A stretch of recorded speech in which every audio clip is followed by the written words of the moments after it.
اهلا وسهلا بك شيخ شيفنا اسلام. الجميل ابو فرح إيه، في مطعم سمكاتي. اليوم انا جاي لك هنا. متابعينك الكرام الله يسلمك. وضيوفنا ودي تشرح الاعزاء، لنا والله الموضوع طويل بدا العمر. لما جزيره الاسماك اتعملت هنا في القطيف. حلو. فطبعا احنا في الاساس شركه تجاره اسماك، كان عندنا فرعين، فرع في الحسا وفرع بالقطيف القديمه. ومع التطور اللي بتشهده المملكه دلوقتي على ايد سمو ولي العهد الامير محمد بن سلمان من رؤيه 2030، طبعا احنا عملنا زي اقتباس للفكره وحبينا ان احنا نكون شريك نجاح للرؤيه.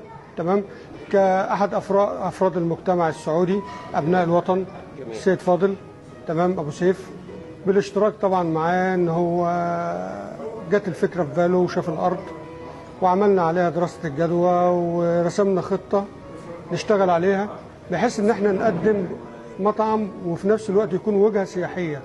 جميل. مو بس موضوع مطعم او موضوع تجاري بحت، لا، موضوع تجاري سياحي بالنسبة لنا وبالنسبة لخدمة المجتمع السعودي والوطن طبعا.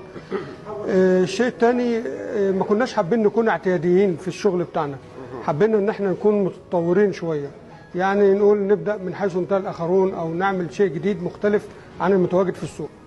طبعا ما فيش بخل بالنسبة للديكورات زي ما انتم شايفين المطعم. تمام، كل حاجة يعني منتقاه ومختارة بعناية جدا. نوع الرخام اللي موجود على الطاولات نفسها، حتى الكرسي اللي انت الموظفين في الاستقبال، الكابتن اوردر والويتر معاهم شهادات طبعا، مش اي كابتن اوردر او اي ويتر نقول احنا انت تشتغل كابتن اوردر او لا، خريجين سياحه وفنادق. الشيفيه اللي موجودين من كل انحاء العالم، في اللي موجود من مصر، في اللي موجود من سريلانكا، في اللي موجود من تايلاند، جميعهم في شهادات معتمده من مجلس الاعلى للمأكولات البحريه النرويجي وموقع من السفير نفسه هنا في السعوديه في السفاره. في ناس سافرت خدت دورات في تايلاند، في ناس خدت دورات في ايطاليا وفي كندا. حبينا نكون متنوعين، نعمل ميكس ما بين الستايل الاوروبي وثقافه المجتمع الخليجي وبالاخص السعوديه. حلو. السعوديين والمنطقه الشرقيه اهل سمك، صح. ومن سنين وهم بيشتغلوا في موضوع السمك وتجاره الاسماك وصيد الاسماك. فاحنا لما جينا نشتغل هنا وجدنا هيبقى فيه تنافس صعب بالنسبه لنا، يا اما نقدم حاجه عاليه الذوق عشان تتناسب مع المجتمع وفي نفس الوقت ما حدش يفكر ان انت عايز النهارده انا والله مشتهي اكل سمك بحريني، جبنا له الخلطه البحريني. حلو. مشتهي الخلطه الكويتي، جبنا الخلطه الكويتي. حلو. طريقه التقديم زي ما انتم شايفين خليناها متنوعه. ده البوت مثلا، حلو. بيتكون من حبه سبيتي مقليه مع رز صياديه، اختيار لنوع الرز، اختيار للنوع الريسبي، المكونات اللي عاملين بيها الشغل، مش اي مكونات، مش بنستخسر في المكونات لان طبعا اللي بيستخسر في المكونات ما بيدلوش التست المطلوب. حلو. صح. احنا عايزين نحافظ على الزبون وفي نفس الوقت يكون مرضي. تمام. طريقه التقديم بالبوت، طريقه التقديم بالسيزلينج. دي سمكه مثلا سبيتي مقليه، دي سمكه سبريم. ايه. حلو. ده منتج وطني سعودي 100%. جميل.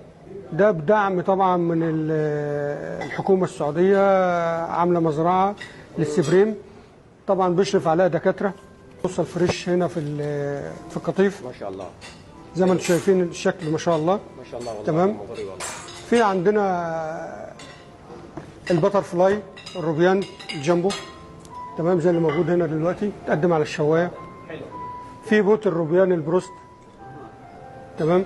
في اصناف كتير ان شاء الله تنزل دلوقتي معاكم على الطاوله، وهنستنى تقييمكم وهنستنى لو في اي شيء في اختلاف عن الذوق او اي شيء غير معتاد. طبعا نحتاج ان انتم تدعمونا بالتوجيهات، مو بس ان الاكل يطلع كويس لا، بدون مجاملات طبعا. لا اكيد عشان تقومونا اذا في شيء غلط. وانا اليوم امام المتابعين في مختلف السوشيال ميديا، تيك توك والسناب وغيره. اوكي. مثل ما تشوفوا في محتوانا دائما احنا ننصح بالمطعم في نهايه المطاف او ما ننصح فيه مثلا. بالضبط. ولكن انا اقول لك لاني انا جيت شرفتني. اللي صحيح. فاتت برضه. صحيح. فعندي انطباع عن الاكل اللذيذ يا شباب، فانا انصح دائما بمطعم سمكاتي كورنر. حتى الشباب ممكن برضه هم الشباب حناخد ان شاء الله آراءهم إن شاء ارائهم الله، وتقييماتكم والتقييمات ان شاء الله باذن الله.